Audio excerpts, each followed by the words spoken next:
Hello, greetings. Hello, yes, greetings. Hello, um, hello and greetings, my friends. I am everyone's favorite figure collecting Lobo, and we are back here once again. I have returned with another exciting episode of Free Friday.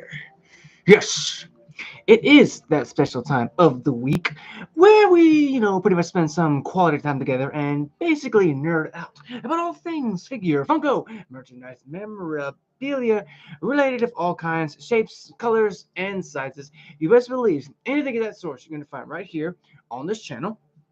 Now, before the holiest moments, don't forget that we are coming at you live not only from TikTok but also from the YouTube channel as well. Because that you guys are more than welcome to come over there and go check out some of the other videos if you'd like to. Smash the like button, smash the share button, smash that subscribe button too if you want to. I mean, heck, everybody's welcome.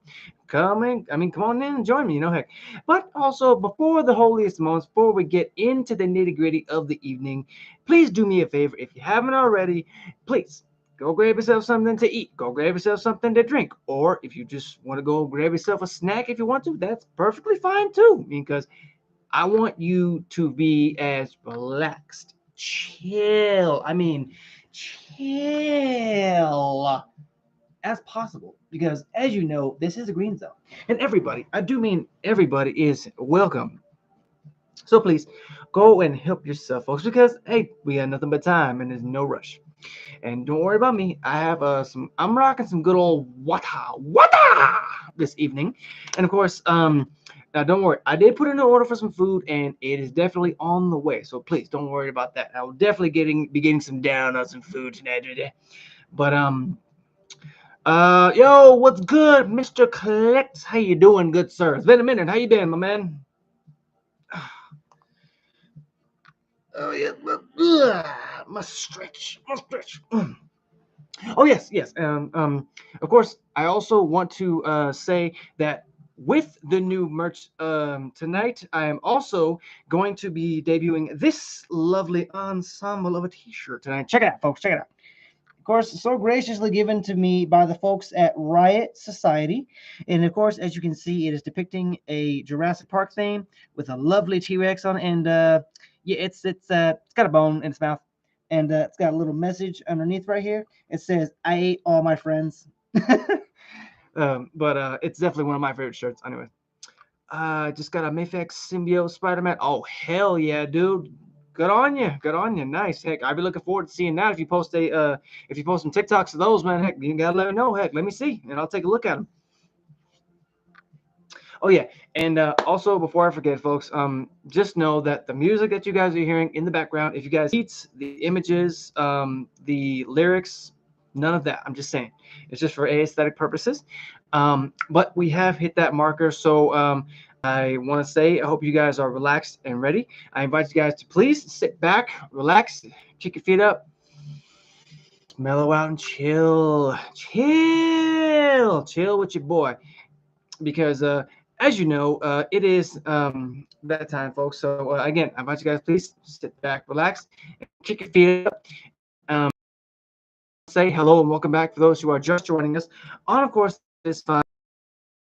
And of course, I hope you guys are chilling because tonight's episode is going to be quite the transformation. And of course, the only reason I say that is because we're going to be taking a step away from Marvel, from DC, from the movies, from WWE, even from Mortal Kombat, to introduce a pair of Funkos in the shape of two enemies who, believe it or not, have been feuding for a time span of over 40 years. Yeah, I kid you not, 40 years. And to this day, that war is still raging on. So, I invite you guys, please sit back, relax, and of course, enjoy because as you know, it's just you, me, and the merchandise of tonight. So, why don't we go ahead and get started?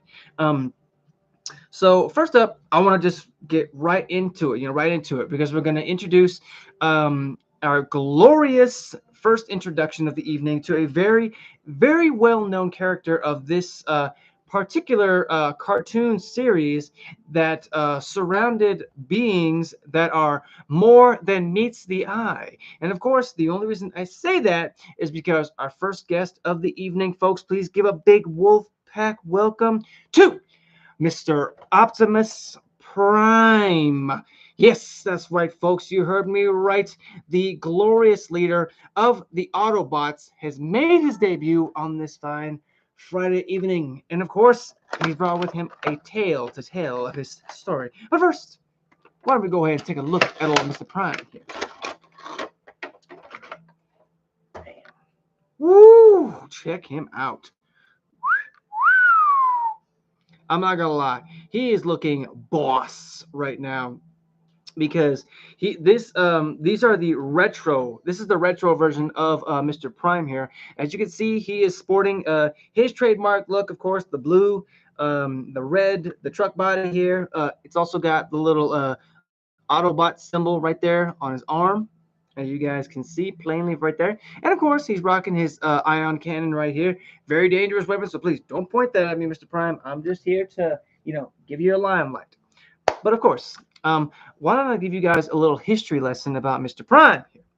For example, originally he was actually known as a mere civilian of the planet Cybertron, known as Orion Pax or Optronics, And of course, he was actually chosen by what was known as the Matrix of Leadership to become the leader, and of course the first in a number of heavy burdens that he has actually been forced to bear, not only as being leader of the Autobots, but a whole lot more later on down the line. Now, another in his bringing of the Transformers conflict to Earth, every casualty or a human or Cybertronian actually weighs very heavily on his spark. And he doesn't really show this side of him to his soldiers, and never really succumbs to either despair or sadness, because he doesn't feel like it's sort of a good quality of a leader. And of course, the Autobots, they actually needed a decisive, charismatic leader.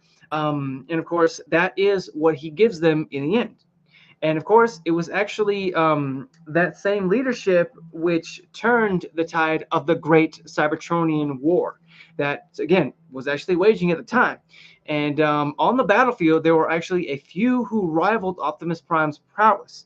And he's easily the strongest of any of the Autobots his size, Of course, he has been known to take down a whole lot bigger enemies. And of course, in first show, we know who a couple of them are. But we're not going to get into that because I also want to say, when teamed with his combat deck, and of course, roller drone, and his ion blaster and energon axe, he has quite the plethora of accessories and of course weapons at his disposal. Now, he would actually later on down the line sacrifice his life to protect his fellow Autobots and those under their care. And it was actually proven that over time he would do this on a daily basis, which of course is one of the more many, I'd say, admirable things or admirable traits about his character, because he was more than willing to lay down his life for not only the humans he was protecting, but also his Cybertronian brothers in arms, brothers and sisters in arms, because he did have a few female companions who were fighting on his side, Phew. But before we get into the fun facts, I need a swig.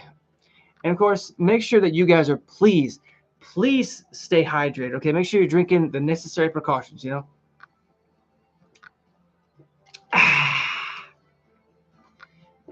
Oh, goodness gracious. Okay, so fun facts about Mr. Prime here. For example, did you guys know that he was actually named by celebrated comic writer Dennis O'Neil? Now, if you guys don't know who he is, he's actually a key member of the writing staff for both Marvel and DC throughout the years of 1970s, 80s, and 90s, all at the same time. Yeah, he is that much of a comic book pioneer. And another fun fact about him is that, did you guys know that there's an actual huge statue of him in China? I kid you not. I've seen live images and literal images of it, and it's legit. It's real. it's pretty cool. I'm not gonna lie. A very good testament of him because he is also very well known in that great country. Now, probably the most interesting fact that I found out about him, other than the statues and the celebrated comic book artist giving him his name, is the fact that there was a time when he was actually almost a Green Lantern. Yeah, I kid you not. I'm talking about the Lantern Corps and the color green that was going to be sported on Mr. Prime here. I mean, I could personally see it because he is definitely worthy of a ring, heck. But, I mean, that was best served for another time. So, hey, who knows? Who knows? Phew. All right. Um, and also, if you guys are working or have worked today, I hope you made that paycheck, I hope you made that bread, and that you are relaxing and having a good time. Because I want you guys to have a good time with me.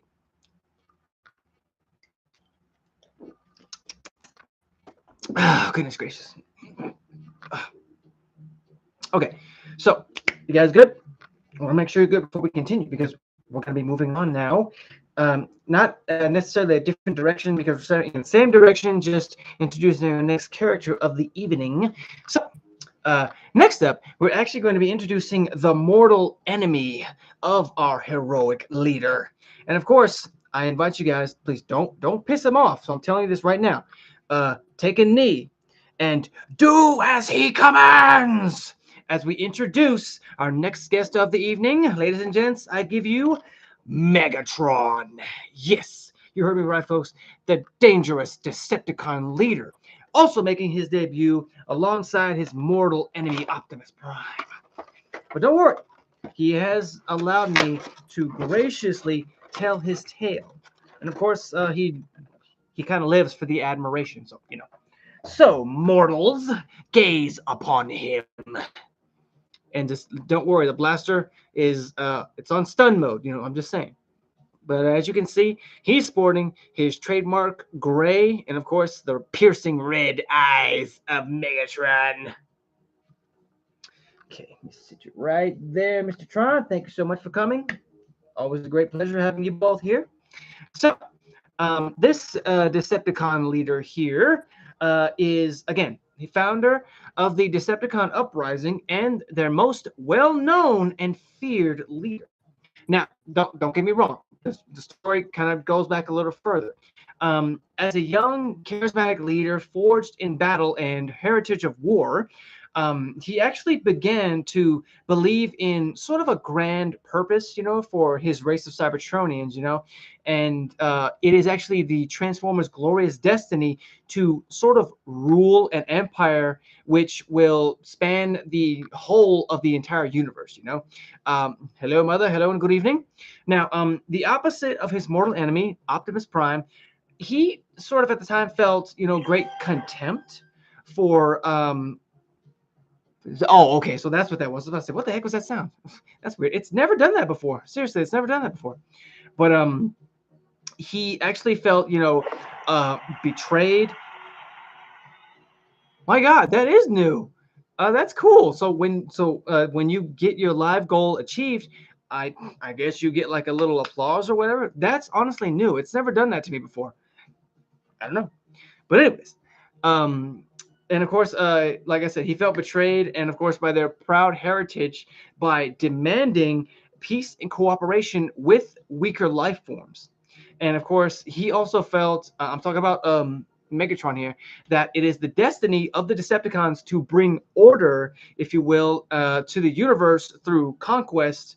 Now, though in the millions of years since, coining this purpose, it sort of remains to be seen how much of his mission statement is, altruistic or all too real, or what will actually come to fruition, and how much of it is just, mere words, but to fuel the warriors, to fuel his warriors. I'm sorry, to further his desire for personal power. Now, here we go with this part. I hope you guys are ready for more. Megatron will actually attempt almost anything, and I do mean anything, to achieve his goals, but his schemes honestly are rarely in any way subtle, if you will. And this is perhaps due to his, his arrogance, but also his pride is not so strong as to dissuade him from abandoning a battle if he was actually losing.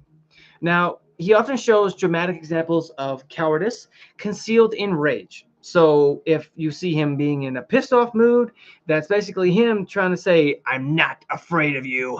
But in a way, he is sort of afraid of you. But that's, again, that's just his calm demeanor, but also at the same time, his cowardice. And of course, although Megatron rarely wins his duels with Optimus, few can actually rival his ability to basically locate energy sources for his Decepticon soldiers.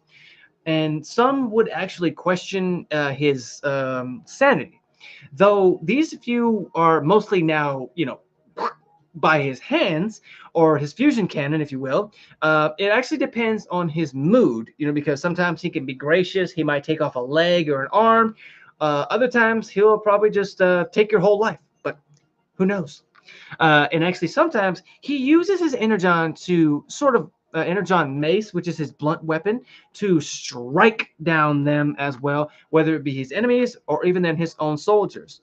And it doesn't really matter how they die, because death by the hands of Megatron is actually considered an honor among the Decepticons. I know, kind of morbid, but I mean, they're on a different scale when it comes down to the Transform style. Now, I did find out some pretty interesting facts about Mr. Megatron here. For example, did you guys know that even though he has a calm demeanor and cowardice lifestyle, he is actually a master strategist and tactician? So, I mean, in a way, he is the brains of his own operation, but when it comes down to it, he will do what is necessary both against his enemies or he needs to regulate his soldiers. Now, I know you guys heard me speak about the millions of years which time span for him. Did you guys know that he is over 4 million years old? I kid you not, 4 million years old. But didn't you just say it's only been 40 years? Yeah, that's true. But I did say that's only 40 years that those two have actually been feuding together. So, the little tidbit there, just in case. And of course, now this next fun fact, it is a little bit more interesting, but also kind of confusing. But bear with me. For example, now the reason I say that is because did you guys know that he was actually a mentor to his rival Optimus Prime? I kid you not. That is true. It's a true proven fact. Now, again, I'm pretty sure that takes back to the time when they were coalescing together and coexisting. But when the whole pride thing came into play, or if he felt betrayed, then that's probably when Megatron finally decided, yeah, you're an enemy. I don't like you anymore. I'm not going to mentor you, punk. But who knows? Like I said, who really knows? Not me. But I am going to go ahead and get up out of here, folks. I just got the notification that my food is here. So I'm going to go ahead and hop off. I'm going to have me some good old grub. But afterwards, I will be shooting over to my Twitch to do some gameplay. I'm not sure what yet. Maybe more First Descendants. I might jump on Call of Duty. I mean, I might jump on Fortnite. Who knows? But I invite you guys to please hit that subscribe button when it does appear. And of course, feel free to see either these one of the videos when they do appear as well. And of course, I look forward to seeing you guys next week for another riveting episode. So, as always, folks, stay safe, stay awesome, stay weird, stay yourselves, be zen as always. And of course, roll out. Peace.